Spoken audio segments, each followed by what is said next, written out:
Hello there folks, welcome back to another video. In this one we're going to be diving back into my series of videos about things I love, about a particular faction in Warhammer Age of Sigmar.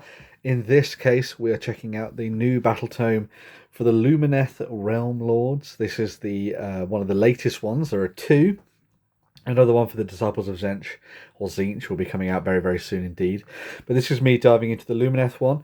Lumineth Realm-lords are a faction that I've kind of marmited with a little bit over the years.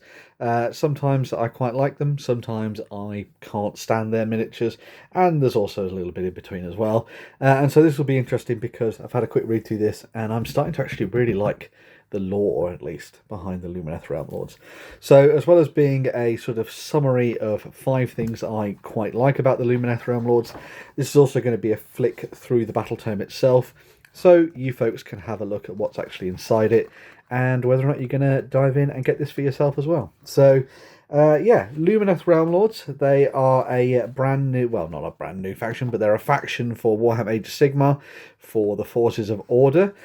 And they are brought together by Teclis and Tyrion, which will be names that a lot of people will be very familiar with from Warhammer Fantasy Battles, Warhammer the Old World, and all that kind of stuff as well. And so it's been really nice to see the evolution of this faction over the course of the last, I'd say, well, the lifetime of Age of Sigmar, really. We kind of had an idea that there's going to be some fun stuff done for the effective high elves of Warhammer Age of Sigmar, and the Lumineth Realm-lords essentially stepped into that gap. They come after the sort of experiment by Teclis, which was the creation of the Idoneth Deepkin. If you're interested in learning a little bit more about that, you can go and check that out in the video for them as well.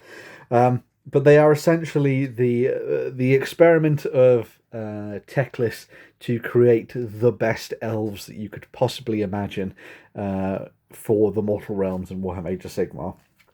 And this book kind of sort of dictates all of those different elements of the elves and sort of how they come together. One thing I really like about the new Battletomes, and you can see it presented here in the Lumineth one, is we start to see a lot more of Games Workshop looking at various different sub-factions and different takes on a particular army, rather than it just being a case of, here's the standard one, just play with that. And it was really cool to read through some of the different ways that these various war hosts work. So, for example, you have the Lambert Mystics and stuff there, which really sort of rely on the Blade Lords and the link between them and the Cenari. And then you have I think it's the Helens, the Solar Winds. They are perfect. They are like the peerless bowmen that you would add into the mix, which I think are really cool. You've then got the Sire, the Makers of Wonders, who are kind of elves who deck themselves out in the best armor, the best weapons, anything that Aether Quartz could effectively make. And so they're kind of viewed as vainglorious by the rest of the Lumineth Realm-lords, but they do it for a good reason, because this then unlocks more of their abilities, more of their, martial prowess on the battlefield, and so they kind of use that to their advantage. They're the kind of like classic high elves that you might expect, really, to be honest. I think it's quite fun. So yeah, having that stuff in there to kind of detail the various sub-factions and give you some ideas for the various schemes that you might want to do is a really nice addition, in my opinion. You then have a breakdown of sort of a little more about the temples and how they come together and how they've been built. There's a bit of background on the Lumineth and sort of how they work within the wider lore of Warhammer Age of Sigmar.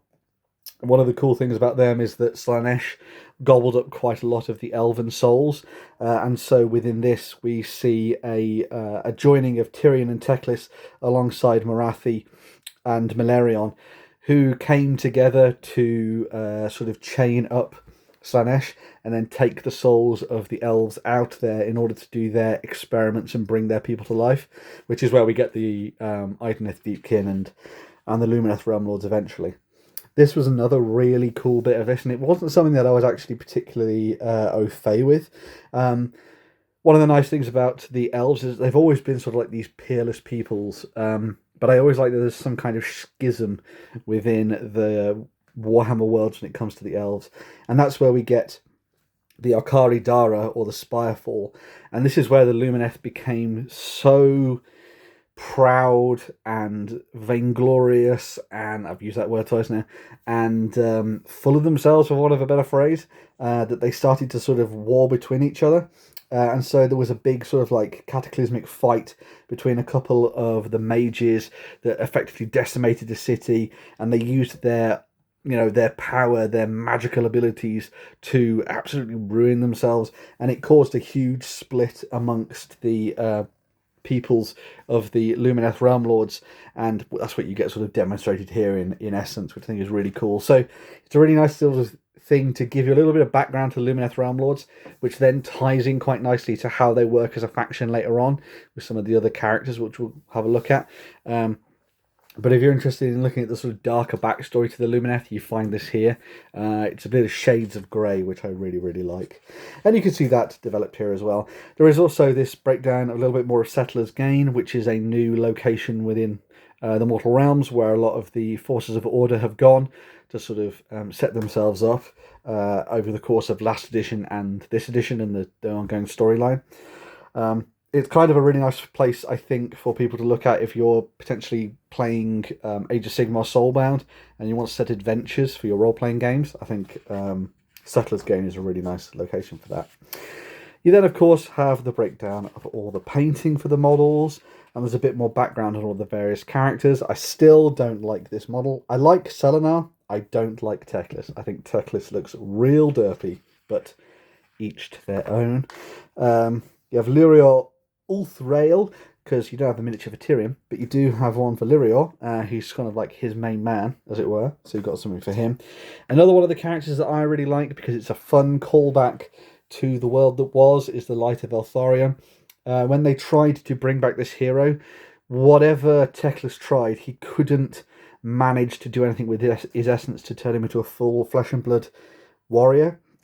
And so instead, he was bound to this suit of armour, given a sword that looks a lot like the one that he had in the world that was, and he now bounces across the battlefield, doing all of his badass Eltharion awesomeness on the tabletop, which I think is super cool.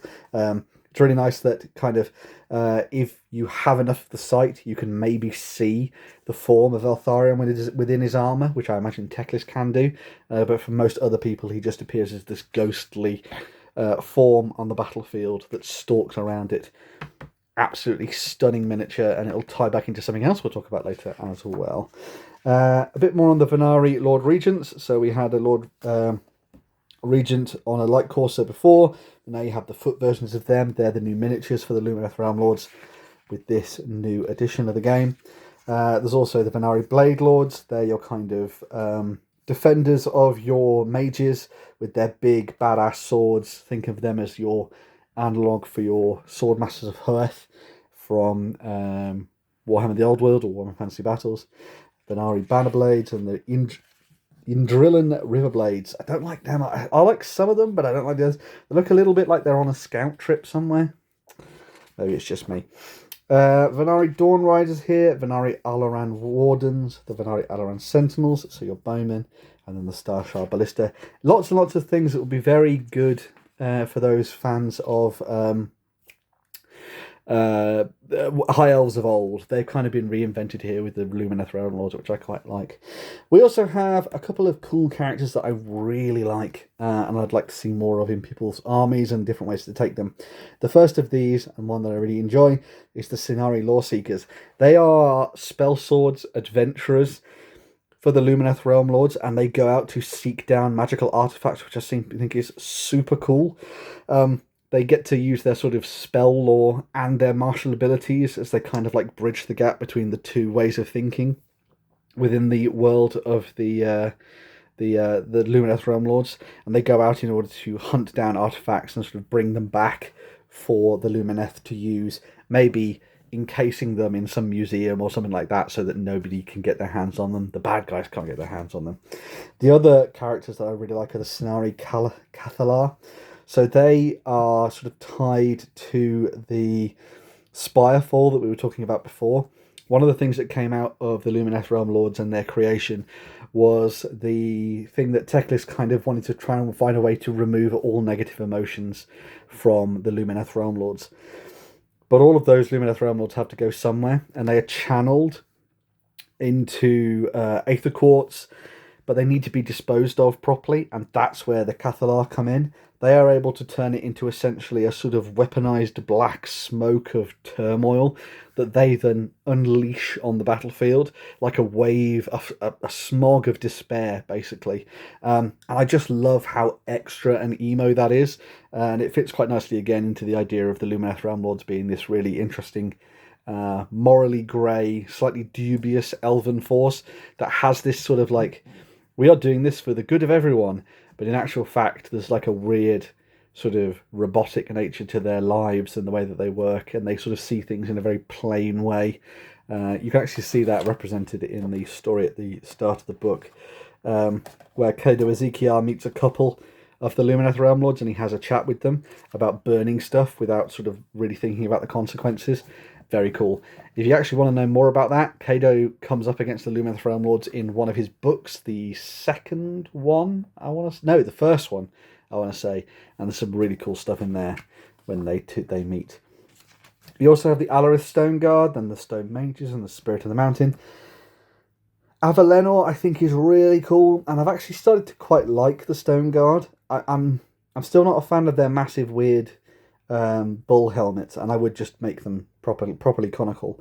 But I do like the big idea of like elves with massive hammers that are actually stronger than you think. Feeds back into my love of the White Lions of Thrace from back in the Warhammer days as well. Also, if you're looking for a different side of things, you also have the Huracan stuff. So you've got the Wind Mages, the Wind Chargers, the Spirit of the Wind, and Severeth. I really actually quite like the background behind Severeth. So he was captured and tormented by the servants of Slaanesh, and this now has made him sort of like a vengeful djinn almost. So he goes around causing like mayhem wherever he goes because he can't quite contain his anger for his enemies, and so it explodes in like these blasts of desert hot energy from him, which I think is really badass. A few more painted bits and all that kind of thing as well, for if you're looking to dive into that. I won't go into the details too much of the rules for the Lumineth Realm-lords. Safe to say they have a fun faction rule, which is actually pretty good, where they kind of inscribe runes over the course of the battle, and as they do, they unlock different features as they go. So you will have a rune of strength, for example, which will give you a certain bonus, add one to run rolls and charge rolls for the target. But then from there, if you then add a rune of the river or rune of the wind over the course of the battle as part of your battle scripture, you'll then unlock these additional abilities, and it's sort of a little bit of planning ahead for the Lumineth Realm-lords, which makes them an interesting learning experience, I'd say, for the faction, which is quite cool. And of course, you break things down into their heroic traits. You can obviously pause the video and have a look at these if you want to and find a little bit more about them. And then, of course, you have the breakdown of all of the different characters and the heroes and troops and everything else there as well. Here's a little bit more on the rules for the Light of Eltharion that kind of mix together. So I really like the Supreme Sword Master ability. Ignore negative modifiers to hit rolls and wound rolls for this unit's combat attacks. Awesome. And then Valorous Intervention, which I think is super cool. This unit can't use his ability if it's in combat. Blah, blah, blah. Pick a friendly unit that's in combat to be the target. Remove this unit, the Light of Eltharion, from the battlefield and set it up again within 1 inch of the target and in combat. So he bamfs towards the combat and then can just get going ham on the enemy when he gets up to them, which I think is super awesome and fits very nicely with this theming. To go back to another one of the characters that I quite like, we also have the Sinari Cathalar. So they have the Darkness of the Soul. Pick an enemy unit within 18 inches to be the target. Roll a die. On a 3+, the target cannot use commands until the start of the next turn because they're so sad, which I think is quite cool. And then a little bit more about the Sinari Seekers, as well. So independent operative, you can sort of remove them and place them elsewhere on the battlefield. Great for trying to claim objectives and that kind of thing. And he also has the Arcane Discovery ability, which can turn a piece of terrain into a sort of boon for you, which means that you add 1 to casting rolls for units when they're within 3 inches of the target. A very sort of like edge case, I'd say, the Lore Seeker, but could be really fun if you're trying to make a themed force on the tabletop. And of course, the breakdown of all the various other miniatures there as well. If you're interested in learning a little bit more about them, and diving into the theming of all of them. They are really, really cool. Definitely worth having a closer look at as well. You also have things like the Shrine Luminor, the new Spearhead as well. So this is the Huracan Vanguard, which is the newer one that came out. Little ways to kind of paint up your army quickly as well, which is always nice to see. And then a breakdown of how they work and how they fit with all of the additional rules that you'd expect for a Spearhead in there as well. Presented over the double page spread, which I always quite like because you can just set that down and away you go. You'll have noted down all of this anyway, so this is just a great reference for you. All of the Spearhead rules are available anyway online, so go and check that out. More for Path to Glory as well. So if you are interested in making a Lumineth force for Path to Glory, you can dive in and take a couple of different directions with them. There is the Path of the Luminary and the Path of the Enlightened, so you can go down different paths with your warriors in that sense there. And then we have the standard Armies of Renown. So they have the Aelven Conclave, which is nice. And then this one, I think, is my favourite because it focuses in on the martial side of things. So this is the Venari Paragons. And this is a really super cool army where you have any non-unique Venari units. You must have the Light of Eltharion, but you cannot include Regiments of Renown, of course, as well. And then you have some really cool abilities. So you have this Rewards of Valor, where you can give your Venari heroes more artifacts of power, which you can see over here. You also have labour, and then you have, these three labours here. So each of these labours, when you sort of achieve them over the course of the battlefield, so destroy 3 or more enemy units, have at least one friendly unit within 6 inches of each battlefield edge, and then the labour of precision. No enemy units with an artifact of power on the battlefield. Great, cool. Take out heroes, destroy units, and control areas of the battlefield.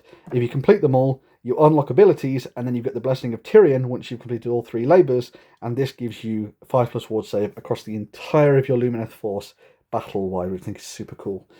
And then this then ties into the heroic trait, which is all about people hunting down people with artifacts of power, which is quite nice as well, because this also kind of gives you this ability where you can use this ability on a 4+. You can actually just destroy their artifact of power, so you don't have to kill the enemy to claim that labour. You can just destroy their weapon, which I think is a really cool addition to the sort of lore behind this one. Might not be the best army in the terms of like the rules and sort of what you're trying to do, but I think it's a really awesome theme for this force, and one that could be an interesting one to build towards if you're looking for some ideas on that front as well. So yeah, very, very nice. And then, of course, a couple of different Regiments of Renown. You have the Sigil Convocation, which I think a lot of people are going to be taking, which adds even more spells, manifestations to your collection. You can use this on top of the manifestations you'd already be using. And there's also a Dawn Rider Lance, which throws in some cavalry options for you as well there too. I will cover the end of the book so you don't see my code, because I haven't put it in yet. But here's a little bit of a reference talking about all the different runes. And then this is where you can sort of jot down the various runes that you've used and sort of track them over the course of your game. So yeah, a pretty awesome Battletome, I would say. I know that it's considered, at least Rob the Honest Wargamer has talked about this, that it's a pretty good Battletome that's going to be really fun for people to dive into. I think from a lore perspective, it was really interesting to learn a little bit more about a faction that I didn't really have that much interest in. But I think over time, this has really sort of like built up my love for the Lumineth Realm-lords, and I've started to see how cool they could be as a force. I'm still not massively convinced by the miniatures range, but I think in general this is a fun little battle tome that will get people excited and comes with some really nice lore snippets and that kind of thing to have people looking at different ways for you to build your armies and that kind of thing, which is always nice to see. Really cool battle tome, really enjoyed it. Those were just 5 things that I thought were super cool about the Lumineth Realm-lords and their new Battletome. Please let me know what you think down in the comments below.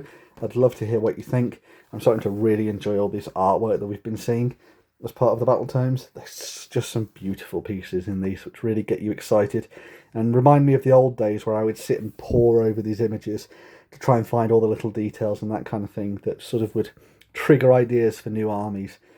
Good to see as well. But yeah, Games Workshop continuing a trend of doing fun Battletomes from a lore perspective at least, that are definitely worth diving into and having some fun with. As always, dive down to the comments. Let me know what you think in the comments, and we will have a discussion about the Lumineth Realm-lords and how they fit into your view of Warhammer Age of Sigmar. Always love to hear what you have to say. Like, share, subscribe, do all that good stuff. There are memberships for the channel. There is Ko-fi links. There are all sorts of affiliate links for you to go and check out as well if you want to get your hands on some Lumineth Realm-lords from the likes of Firestorm Games. Maybe you want to grab some miniatures from Wargames Atlantic. Please go and do that as well. Do all of the cool stuff. And yeah, continue being the awesome community that you are. So yes, make sure to check out the Lumineth Realm-lords Battletome and tell me what you think in the comments about the coolest things that you found within here as well. You're going to be starting an army of these for the new edition? Please let me know. Right, I'm going to dive into another video, so I shall see you soon. Bye for now.